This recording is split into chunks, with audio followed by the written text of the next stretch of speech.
Olá!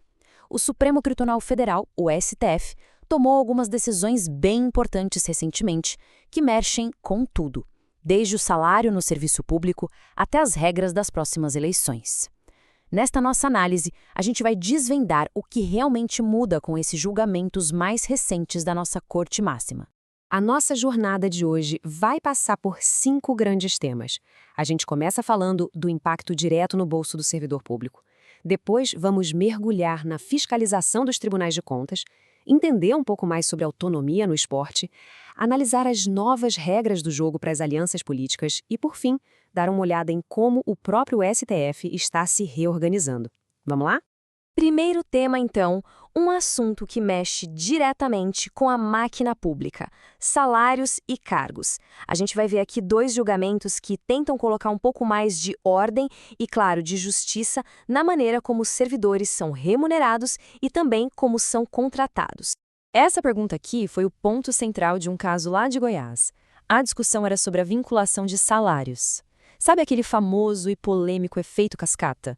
Pois é, exatamente isso.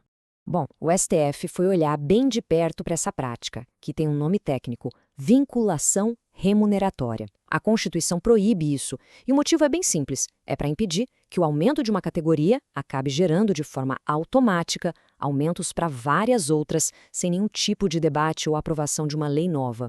Então, o ponto crucial aqui é o seguinte: aumento salarial precisa de debate e de lei específica. Essa vinculação cria um atalho que é inconstitucional, um reajuste que acontece no automático e que passa por cima do poder legislativo. A regra, portanto, é clara: cada carreira tem que ter sua própria lei de remuneração. E olha, ainda falando de Goiás, o STF analisou outra questão muito importante, o uso de cargos em comissão para funções que são puramente técnicas, ou seja, que deveriam ser ocupadas por gente que passou em concurso. O caso, a ADI 6918, questionou exatamente essa estrutura lá no Tribunal de Contas do Estado. E para não parar o serviço público de uma hora para outra, o STF criou uma solução gradual, uma espécie de plano de transição. É uma técnica chamada modulação de efeitos.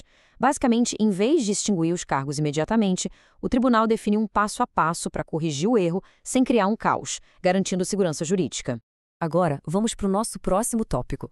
A gente vai examinar duas decisões que ajudam a esclarecer as regras para os nossos tribunais de contas. Esses órgãos, são fundamentais para a fiscalização do dinheiro público. O tribunal usou um conceito muito importante aqui, o princípio da simetria. Ele foi aplicado no caso da ADI 7053, que estava questionando a nomeação de um conselheiro para o Tribunal de Contas do Distrito Federal, o TCDF. O mais interessante nessa decisão é a lógica do tribunal. Eles disseram o seguinte: a omissão do governo, ou seja, a falha em fazer concursos e preencher os cargos técnicos, não pode ser usada como uma desculpa para ignorar a receita de bolo que a Constituição dá para a composição do tribunal. Agora, essa relação entre o legislativo e os tribunais de contas foi o centro de outra decisão importante, essa vinda de Alagoas na ADPF 434. A grande questão era: a Assembleia Legislativa pode julgar as contas de um governador, mesmo se o Tribunal de Contas ainda não tiver emitido seu parecer? E a resposta do STF foi bem direta. Como a gente vê aqui na citação, o parecer técnico do Tribunal de Contas é, sim, muito importante, mas ele não é uma barreira intransponível. Ele funciona como um guia, uma opinião qualificada, mas não pode impedir que os deputados, que são os representantes eleitos, façam o julgamento político final daquelas contas. Essa decisão acaba reforçando um princípio básico da nossa democracia. O poder final de fiscalização é de quem foi eleito para isso. A demora ou a inércia de um órgão técnico, como é o caso do Tribunal de Contas, não pode simplesmente paralisar o trabalho do Poder Legislativo. Agora vamos mudar de campo, literalmente. Vamos falar de esporte. As entidades desportivas, como as federações e os clubes, têm uma autonomia que é garantida pela Constituição. Mas, até onde vai essa autonomia? O STF ajudou a traçar essa linha. Nesse caso aqui, a ADI 7580, o STF teve que equilibrar dois pratos na balança. De um lado, a autonomia que as entidades esportivas têm para se organizar. Do outro, o dever do Ministério Público de fiscalizar.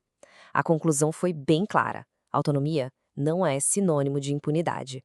Se existir suspeita de algum dano ao patrimônio ou a direitos coletivos, o MP não só pode, como deve investigar.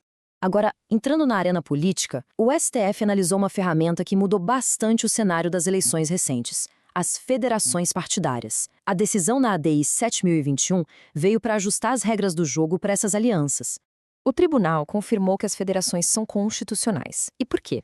Porque elas foram pensadas para serem mais estáveis, mais programáticas e não só uma aliança de conveniência para uma única eleição, sabe? A ideia é fortalecer o sistema de partidos e a coerência entre eles. Só que a corte achou uma falha bem grande nas regras. Uma injustiça, na verdade. Como a gente pode ver, tinha uma diferença enorme nos prazos de registro, e isso quebrava totalmente o princípio da igualdade na disputa eleitoral.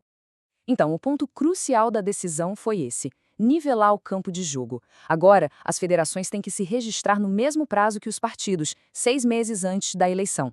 Regras iguais para todos os competidores. Isso traz mais previsibilidade e, claro, mais justiça para o processo eleitoral. E para fechar, vamos dar uma olhada rápida em algumas atualizações internas importantes que o próprio Supremo Tribunal fez. Afinal, a casa também precisa se organizar, né? Basicamente, são mudanças administrativas pensadas para melhorar a transparência, a eficiência e, principalmente, a segurança nas operações do dia a dia da corte. É a casa se arrumando por dentro para funcionar melhor. Olha, essa série de julgamentos mostra muito bem como as interpretações da corte vão moldando continuamente as regras fundamentais tanto da nossa administração pública quanto da nossa própria democracia. Cada uma dessas decisões tem um reflexo direto na estrutura do Estado e, por consequência, na vida de todo mundo.